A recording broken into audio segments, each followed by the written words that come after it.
we're going to just, move it into our second story. Let's keep on with social media a little bit. So this one is huge. WhatsApp is debuting communities. And from the article that I read, the Mashable article that we have linked here, it looks like they are really going, I don't want to say going after Slack, but they're giving you some Slack like capabilities. And essentially what this is going to do is that you're going to be able to create a community that will be moderated by admins of that. You can put people into these groups and then they can start having encrypted two-way in conversations with the masses. And this to me is a huge, huge, huge story because last time I checked, WhatsApp still has north of 2 billion people using it. Active So users. active users. Mhm. So this could be huge. I can imagine that there will be communities that'll pop up that will have thousands, if not tens of thousands, maybe even more than that in Well, it. the reason why I put this story in here is because honestly, I'm not all that impressed for two reasons. Because one, you can already do this in Facebook groups. WhatsApp is a subsidiary of Facebook, and people use Facebook groups for this exact reason. So Mhm. for WhatsApp to come around and say, we have communities, which is groups by another name, I'm curious to see how much hype this is going to get when it's still connected to Facebook, number one. And then number two, um, I mean, I can see mobile, everything going mobile, but ultimately, I'd be interested to see how much use case is going to get when there are already things away from Facebook, like Slack, like Discord, like some of these other Telegram, these other ones. I know there's a lot of users globally in India and Africa, and I get all that.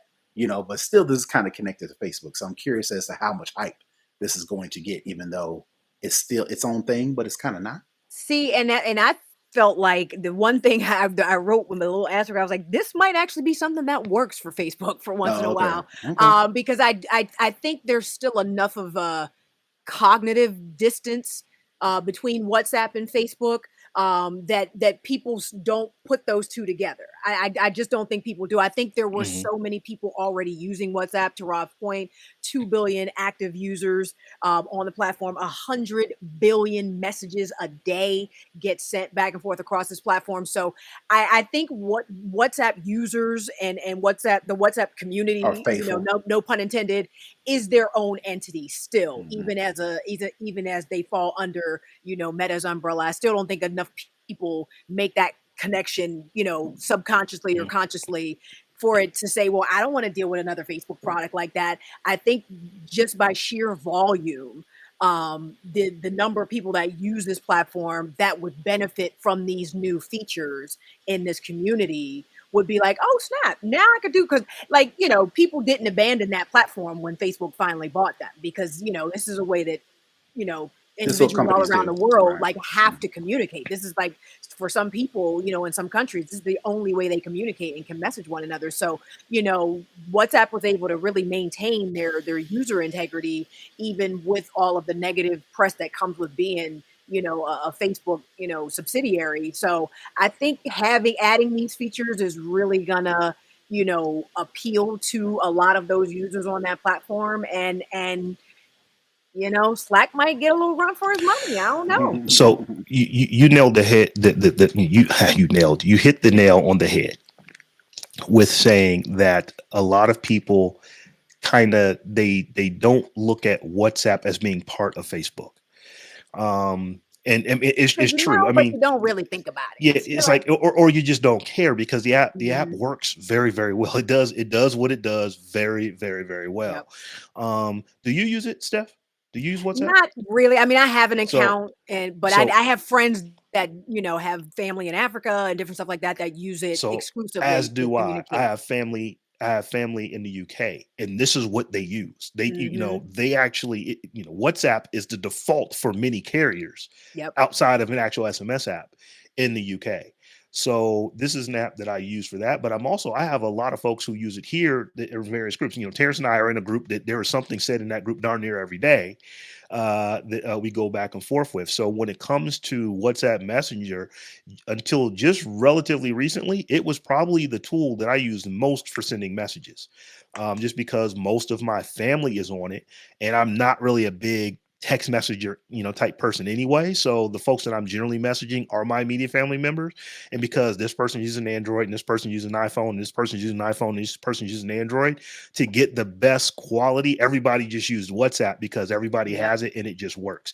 So what I think you're going to see here with this happening, 2 billion users, they're going to get Slack-like communities, Slack-like groups without having to go to another application. Because Another one of the big platform. things of Yeah. trying to get somebody to use Slack is getting somebody to use Slack. I hate Once they're on it, it's not a thing, but it's actually, can I get you to go get yet another messaging platform to use? It's just kind of built in. People are going to use it because it is the default. It's what they're they already already using the have. app anyway. So Well, it I'm just may gonna need not them to. be. I just need them to watch their mouths when they talking all crazy about Facebook. I'm like, but and still, here you are on WhatsApp and Instagram talking cash crazy about Facebook. Absolutely. Right. But I think, WhatsApp has just done a great job though, maintaining I get it. their sort of distance and keeping that end-to-end encryption, as a priority and that whole thing. So, and like I said, they were already too big to fail, if you will. They already had so many users that there just was no way that all of those people were going to migrate somewhere else just because they were now, part of Meta. So for me, I'm actually kind of looking forward to it because, Stephanie, you said it. I'm kind of wondering. I'm wondering what I would do. What if Elon Musk buys Twitter? There's no replacement for Twitter. There is no There's no replacement. Not replacement right for Twitter. now. Yeah. Not right now. So clearly, they just didn't start working on this today. Well, so but is this something that define, could potentially replace that? and I don't mean to belabor the story any longer, but define replacement. There are options to Twitter, but I think what dragged people into Twitter is the fact that everybody is on Twitter, and that is like the Yeah. main hub for getting news, and people are attracted to what everybody is already attracted to.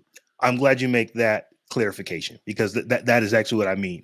There are absolutely other platforms that can do exactly what Twitter can do, and many of them can actually do it better than what Twitter can do. I'm talking about what is the default that Earth uses for news.